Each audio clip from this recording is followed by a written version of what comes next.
उन सभी छात्रों के लिए बहुत इम्पोर्टेंट वीडियो रहने वाला है जिन छात्रों ने Allahabad high court group D का पेपर दिया था और जो रेलवे ग्रुप डी की तैयारी करना चाहते हैं उन सभी के लिए पूरी यहाँ पे संपूर्ण रणनीति बताई जाएगी। एग्ज़ाम पैटर्न बताया जाएगा, कब से फॉर्म ऑनलाइन होंगे, एज रिलैक्सेशन क्या है, कब तक हम फॉर्म अप्लाई कर सकते हैं और कौन कौन सब्जेक्ट पूछे जाएंगे, ये पूरा हम डिटेल में इस वीडियो में बात करेंगे।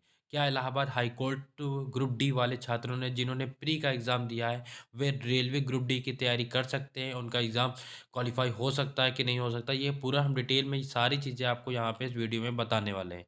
फॉर्म भरते समय कुछ बातों को देनी है ध्यान में बातें, उनको भी हम बताएँगे। उन बातों पे अगर आप कंसंट्रेट नहीं करेंगे तो आपका फॉर्म चेकिंग नहीं मानेगा। तो ये हम पूरी डिटेल में हम बात करने वाले हैं। उससे पहले जितने भी छात्र हमारे चैनल पे जुड़े हैं नए, वो चैनल को लाइक, शेयर एंड सब्सक्राइब करना ना भूलें और साइड में एक बेल आइकन दिया होगा, उस पे आप प्रेस कर दीजिए जिससे नोटिफ़िकेशन आप तक पहुँचती रहे।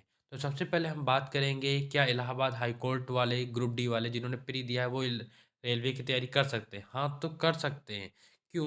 क्योंकि यहाँ पे मैं आपको डिटेल में सारी चीज़ें बताऊँगा। उससे पहले मैं आपको ये बता देता हूँ कि जो आपका आरआरबी नोटिफ़िकेशन रिलीज़ कब होगी?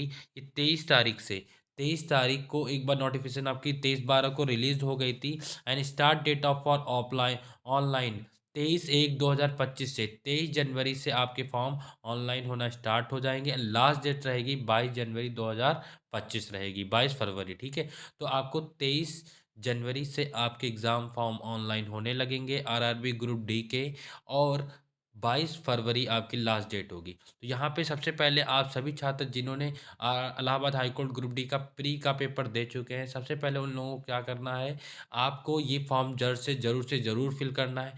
पूरी डिटेल में हम बात करेंगे। इस फॉर्म को फिल करने के बाद में आपको ये भी बता दूँ कि मिनिमम एज लिमिट क्या है, आपकी 18 ईयर्स आप होने चाहिए, मैक्सिमम 33 ईयर्स होना चाहिए और एज रिलैक्सेशन भी आपको मिल रहा है 3 ईयर्स का ओबीसी एंड एससी/एसटी वालों को 5 ईयर का और ओबीसी को 3 ईयर्स का, ठीक है? तो आपको यहाँ पे क्लियर कर दिया जाता है अगर आपकी एज 18 वर्ष है और मैक्सिमम आपकी 33 वर्ष है तो आप फॉर्म अप्लाई कर सकते हैं और रिलैक्सेशन एज वाला भी आप देख सकते हैं। उसके बाद में ये भी आपको मैं क्लियर कर दूँ कि जो आरआरबी ग्रुप डी का जो पेपर होगा वो 3 स्टेज में होगा। 3 स्टेज कौन-कौन सी होंगी? सबसे पहला जो स्टेज होगा वो आपका सीबीटी 1 होगा, स्टेज 2 जो होगा वो फिजिकल एफिशिएंसी टेस्ट होगा, स्टेज 3 मतलब मेडिकल होगा। ओवरऑल हमारे कहने का मतलब पेपर आपका एक ही होगा, ठीक है? वो सीबीटी 1 होगा।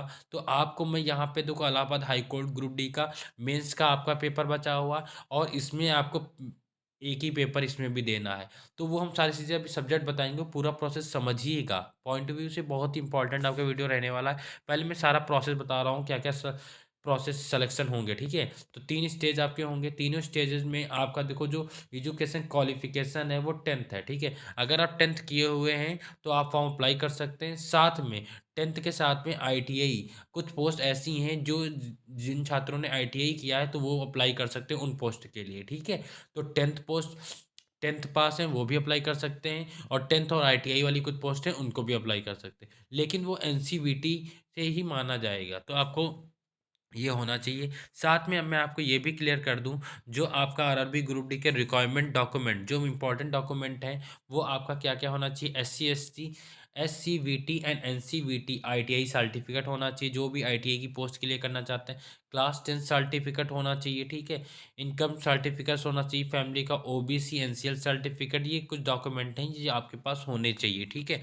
उसके बाद में हम आपको यहाँ पे आप क्लियर कर दें कि यहाँ पे जो आपका सिलेबस रहेगा वो हम आपको क्लियर करेंगे। उससे पहले मैं आपको ये बता दूँ कि जो मोड ऑफ एग्ज़ाम रहेगा वो सीबीटी होगा, ठीक है? कंप्यूटर बेस्ड होगा, 90 मिनट मिलेंगे, नंबर ऑफ क्वेश्चन 100 क्वेश्चन होंगे, जैसे ही इलाहाबाद हाई कोर्ट में भी 100 क्वेश्चन होते हैं।